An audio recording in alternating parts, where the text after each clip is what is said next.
Pablo Escobar గెవిరియా.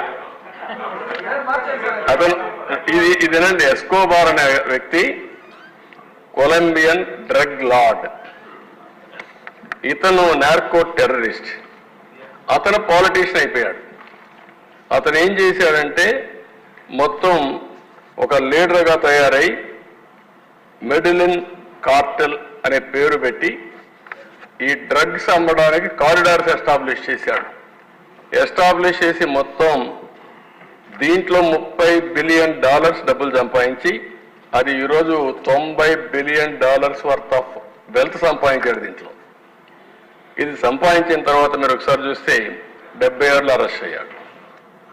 80లో number 1 and richest drug lord of the world. Drugs కూడా ప్రపంచంలో richest fellow కావచ్చు, వ్యాపారాలు చేసి కావచ్చు, కానీ ఇప్పుడు